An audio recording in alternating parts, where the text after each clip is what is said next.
Hello guys, तो स्वागत है एक नए वीडियो में। तो आज हम देखने वाले हैं थॉमसन एटॉमिक मॉडल। थॉमसन का परमाणु मॉडल क्या देखेंगे दोस्तों? थॉमसन का परमाणु मॉडल, जिसे किस और नाम से जाना जाता है? तरबूज या प्लम पुडिंग मॉडल के नाम से भी जाना जाता है। इसे कब दिया गया? सबसे पहला बात तो यह आता है सिद्धांत, उसके बाद में मॉडल। तो सिद्धांत इससे पहले हम पढ़े थे डाल्टन का परमाणु सिद्धांत। आज हमें देखना है थॉमसन का परमाणु मॉडल। सिद्धांत अलग होता है, परमाणु मॉडल अलग होता है। तो यहाँ पर वही लिखा गया है, डाल्टन का परमाणु सिद्धांत आज सफल होने के बाद इसे 1904 ईस्वी में जे जे थॉमसन ने प्रतिपादित किए। नोट, यह पहला परमाणु मॉडल रहा। क्यों पहला परमाणु मॉडल रहा? वही बात कि इससे पहले जो परमाणु के बारे में बताया गया वो सिद्धांत रहा, ना कि मॉडल। तो ये क्या रहा, इस बात को याद रखना, यह पहला परमाणु मॉडल रहा। तो ये यह वीडियो देखने के बाद में मज़ा आने वाला है दोस्तों, बने रहिएगा अंत तक। तो चलिए शुरू करते हैं, कुछ बातें हैं। तो तरबूज या प्लम पुडिंग मॉडल, तरबूज मॉडल क्यों दिया गया इसको?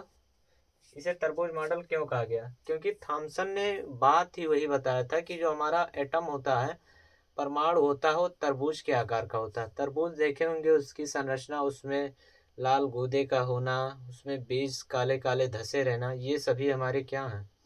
तरबूज के पार्ट हैं। तो उसी तरीके से एटम होता है। तो थॉमसन ने क्या बताया एटम के बारे में? कि ये रहा अपना एटम। क्या रहा? एटम।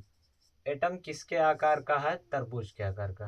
हाँ, एटम किसके आकार का होता है? तरबूज के आकार का।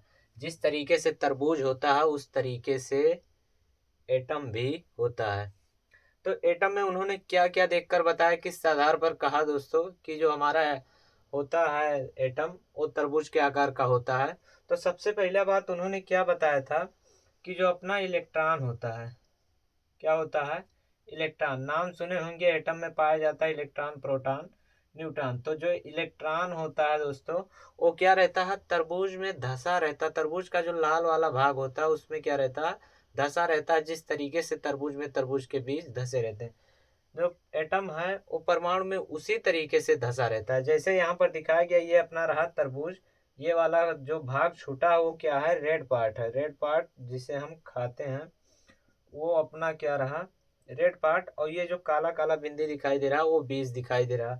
यानी कि ये तरबूज रहा। तो तरबूज में क्या है? उसके बीज धसे हैं। तो यही बात उन्होंने पहला बताया कि इलेक्ट्रॉन परमाणु में उसी तरीके से धसे होते हैं, वितरित रहते हैं, जिस तरीके की जिस तो थॉमसन ने क्या बताया एटम के बारे में? एटम के बारे में उन्होंने यही बताया कि इलेक्ट्रॉन एटम में उसी तरीके से धसे होते हैं जिस तरीके से तरबूज में तरबूज के बीज धसे होते हैं। तो ये रहा पहला पॉइंट मेरे भाई। तो चलिए इसे मिटाकर लिखते हैं, हम इस साइड में आपको बताएंगे। पहला पॉइंट इन्होंने यही बताया कि इलेक्ट्रॉन परमाणु में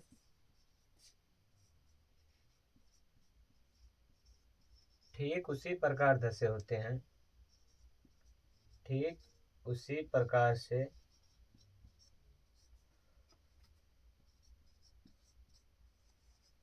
धसे होते हैं,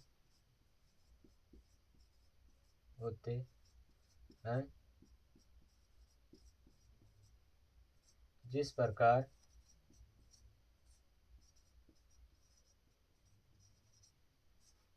तरबूज में उसके बीज धसे रहते हैं। ये तो रहा पहला पॉइंट मेरे भाई, जो मैंने बताया उसी को लिखा कि इलेक्ट्रॉन परमाणु में ठीक उसी प्रकार से धसे होते हैं जिस प्रकार से। हाँ, ये रहा पहला पॉइंट मेरे भाई। इसमें क्या लिखा गया? इलेक्ट्रॉन परमाणु में ठीक उसी प्रकार से धसे होते हैं जिस तरीके से तरबूज में उसके बीज धसे रहते हैं। तो चलिए फिर से आगे देखते हैं। इस तरीके से अपना रहा, ये रहा तरबूज। मान लीजिए क्या रहा? तरबूज। तो पहला पॉइंट तो मैंने बताया कि ये सब जो पार्ट दिखाई दे रहे हैं काले काल, इसे या तो तरबूज का बीज कह लीजिए, और या क्या कहिए, या तो अपना तरबूज का बीज कहिए, या तो कह लीजिए इलेक्ट्रॉन। क्या कह लीजिए मेरे भाई? इलेक्ट्रॉन। यहाँ पर जो पार्ट बचा है वो लाल वाला रेड पार्ट होता है। Red part. रेड पार्ट क्या उन्होंने रेड पार्ट को क्या बताया? उन्होंने दूसरा बात ये बताया कि जैसे इलेक्ट्रॉन पर क्या होता है, ऋणावेश। इलेक्ट्रॉन पर क्या होता है, ऋणावेश। तो इलेक्ट्रॉन पर ऋणावेश होता है और ये जो रेड वाला पार्ट होता है वो क्या होता है, धनावेश। रेड वाला पार्ट क्या होता है, धनावेश होता है मेरे भाई। रेड वाले पार्ट को उन्होंने क्या बताया, धनावेश होता है। उन्होंने बताया कि जितना ऋणावेश होगा, दूसरा पॉइंट उन्होंने क्या बताया कि ऋणावेश बराबर किसके होगा, ऋणावेश जो होगा, ऋणावेश धनावेश के बराबर होगा। ऋणावेश धनावेश के क्या होगा, बराबर होगा। यानी कि जब धनावेश और ऋणावेश बराबर होगा तो एक दूसरे को क्या करेंगे, काट देंगे, जीरो आ जाएगा। उसका आवेश कितना होगा, जीरो होगा। जब आवेश जीरो होता है तो उसी को बोलते हैं उदासीन। क्या बोलते हैं, उदासीन। तो दूसरा बात वही लिखेंगे कि परमाणु क्या होता है, हाँ, परमाणु उदासीन, परमाणु विद्युतीय उदासीन कण है। मतलब परमाणु पर कोई चार्ज नहीं होता, परमाणु विद्युतीय उदासीन कण कण है। तो ये रहा दूसरा पॉइंट। तीसरा पॉइंट क्या रहा है मेरे भाई, उन्होंने क्या बताया, जैसे अपना कुछ पार्ट ले लीजिए, ये रहा। हाँ, आज हम क्या पढ़ते हैं कि जो हमारा ना एटम होता है उसमें नाभिक पाया जाता है। नाभिक में होता है प्रोटॉन और उसके बाद में न्यूट्रॉन।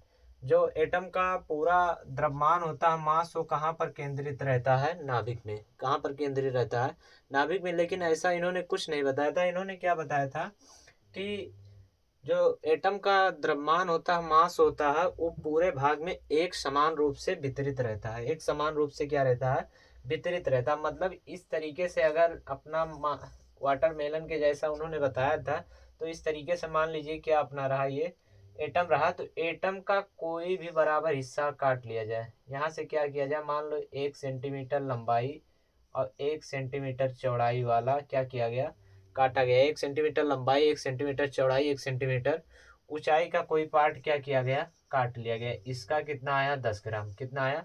अब कहीं से भी क्या करेंगे हम, इसी तरीके से अगर 1 सेंटीमीटर वाला भाग काटें, 1 सेंटीमीटर लंबाई, 1 सेंटीमीटर चौड़ाई, 1 सेंटीमीटर ऊंचाई, तो उसका द्रव्यमान कितना आने वाला है मेरे भाई, 10 ग्राम आने वाला है। तो उन्होंने इसी बात को बताया था कि परमाणु का द्रव्यमान, जो परमाणु का द्रव्यमान होता है, वो पूरे भाग में एक समान रूप से वितरित रहता है। एक समान रूप से क्या रहता है, वितरित रहता है। मतलब कहीं पर कम और ज्यादा द्रव्यमान नहीं रहता, एक समान पूरे जगह पर रहता है। तो तीसरा पॉइंट यही लिखना है कि परमाणु का द्रव्यमान,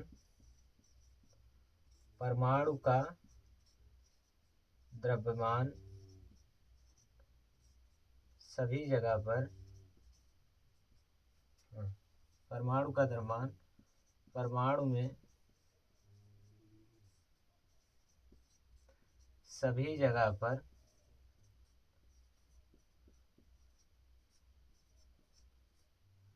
एक समान रूप से वितरित रहता है। एक समान रूप से वितरित रहता है। तीसरा पॉइंट, चौथा पॉइंट ये रहा मेरे भाई। कौन सा पॉइंट, चौथा। तीसरा तो हमने बता दिया। देखना यहाँ तक अभी बातें हो गई हैं, लेकिन यहाँ पर अभी न्यूट्रॉन और प्रोटॉन की बात नहीं आई। क्यों नहीं आई है, क्योंकि इलेक्ट्रॉन का जो खोज होता है, इलेक्ट्रॉन जो अपना है, इलेक्ट्रॉन का खोज होता है 1897 ईस्वी में। 1897 ईस्वी में। प्रोटॉन का खोज होता है 1919 ईस्वी में। 1919 ईस्वी में।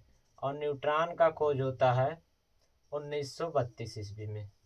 तो यहाँ पर जो ये एटॉमिक मॉडल आता है अपना 1904 ईस्वी में आता है। कब आता है मेरे भाई, 1904 ईस्वी में। तो 1897 वाला इलेक्ट्रॉन की खोज हो गई थी, लेकिन प्रोटॉन और न्यूट्रॉन की कोई खोज नहीं हुई थी। तो यहाँ पर इसीलिए प्रोटॉन और न्यूट्रॉन की बात नहीं आती है। लेकिन इस बात, ये बात हमें पता था कि एटम में क्या होता है, धनावेश होता है, जो ऋणावेश को क्या करता है, संतुलित करता है। तो धनावेश, तो परमाणु में जो लाल वाला भाग होता है, परमाणु में लाल वाले भाग के समान, लाल वाले भाग के समान, भाग के समान धनावेश वितरित होता है, धनावेश वितरित